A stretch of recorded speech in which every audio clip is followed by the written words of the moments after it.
আসসালামু আলাইকুম ওয়া বাৰাকাতুহু।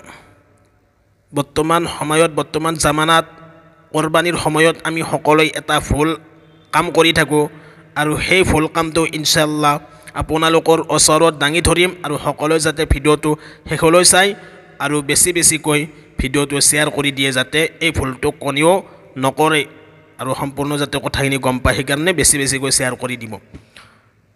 কোৰবানীৰ সময়ত জবেহ কৰাৰ পূৰ্বে জন্তুৰ চামৰা বিক্ৰী কৰি দিয়া। বহু সমাজত চামৰা কিনোতাসকলৰ চাপত কোৰবানী দাতাসকলে কোৰবানী দিয়া ব্যক্তিসকলে জন্তু জবেহৰ পূৰ্বে চামৰা বিক্ৰী কৰি পেলাই এনেকৈ মূল্যও লৈ লয়। এনে কৰা নাজাইজ হয়। চামৰা এৰুৱাৰ পূৰ্বে সেয়া বিক্ৰীযোগ্য নহয়। সেয়েহে এই কামৰ পৰা আমি সকলোৱে মুছলিম সমাজে বিৰত থাকিব লাগে। প্ৰয়োজনত জবেহৰ পূৰ্বে বিক্ৰীৰ প্ৰতিশ্ৰুতি দিব পাৰি, অৰ্থাৎ যদি প্ৰয়োজন হয় তেনেহ'লে বিক্ৰী কৰিম বুলি প্ৰতিশ্ৰুতি দিব পাৰি যদি প্ৰয়োজন হয়, কিন্তু বিক্ৰী কৰা নাযাব, অৰ্থাৎ পইচা ল'ব নোৱাৰিব। কাৰণ যিটো বস্তু এতিয়াও হস্তগত হোৱা নাই সেই বস্তু বিক্ৰী কৰা জায়েজ নাই। যিহেতু চামৰা যেতিয়ালৈকে জন্তুৰ শৰীৰৰ পৰা এৰুৱা হোৱা নাই, পৃথক হোৱা নাই, তেতিয়ালৈকে তাক হস্তগত হৈছে বুলি ধৰা নহ'ব। সেয়েহে জবেহৰ পিছত চামৰা এৰুৱাৰ পূৰ্বে তাক বিক্ৰী কৰা জায়েজ নহয়, এইটো নাজায়েজ হয়। আমি বুজি পালোঁ যে জন্তু জবেহ কৰাৰ পিছত চামৰা এৰুৱাৰ আগতে বিক্ৰী কৰিব নোৱাৰিব। জবেহ কৰাৰ পিছত চামৰা এৰুৱাই বিক্ৰী কৰিব পাৰিব, কিন্তু জবেহ কৰাৰ পিছত চামৰা পৃথক নহওঁতে বিক্ৰী কৰিব নোৱাৰিব, এইটো সম্পূৰ্ণ নাজাইজ হয়। ইয়াৰ পৰা আমি সকলোৱে বাচিব লাগে। এটা হাদিছ শুনক। হাকিম ইবনে হিজাম ৰাদিয়াল্লাহু তাআলা আনহুৰ পৰা বৰ্ণিত, তেওঁ কয়,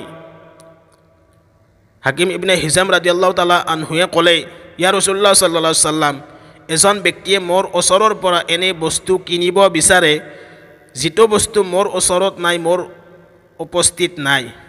মই তেওঁৰ ওচৰত বিক্ৰীৰ চুক্তিত আবদ্ধ হ'ব পাৰোঁনে?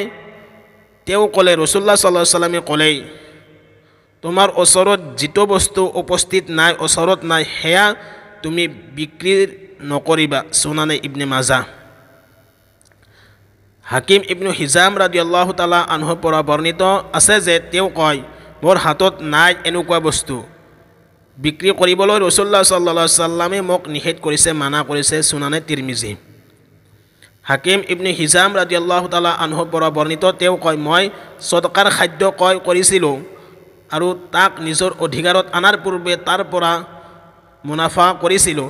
তাৰপিছত মই ৰাসূলুল্লাহ সাল্লাল্লাহু আলাইহি ওয়াসাল্লামৰ ওচৰত উপস্থিত হৈ আৰজ কৰিলোঁ।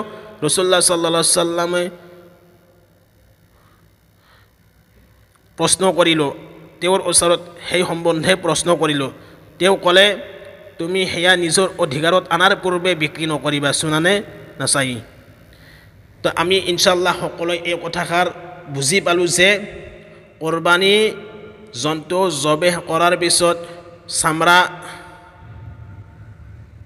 নেৰুৱালে বিক্ৰী কৰিব নোৱাৰিব, পইচা ল'ব নোৱাৰিব।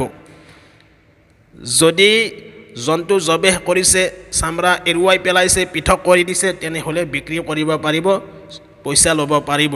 কিন্তু জবেহ কৰাৰ পিছত চামৰা এৰুৱাই নাই, তেনেকুৱা ক্ষেত্ৰত বিক্ৰী কৰিব নোৱাৰিব, পইচা ল'ব নোৱাৰিব।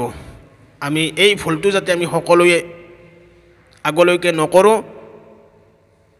ইনশাআল্লাহ সকলোৱে এই কথাষাৰ মানি চলিবলৈ চেষ্টা কৰিব আৰু সকলোৱে যাতে বেছিকৈ শ্বেয়াৰ কৰি দিব।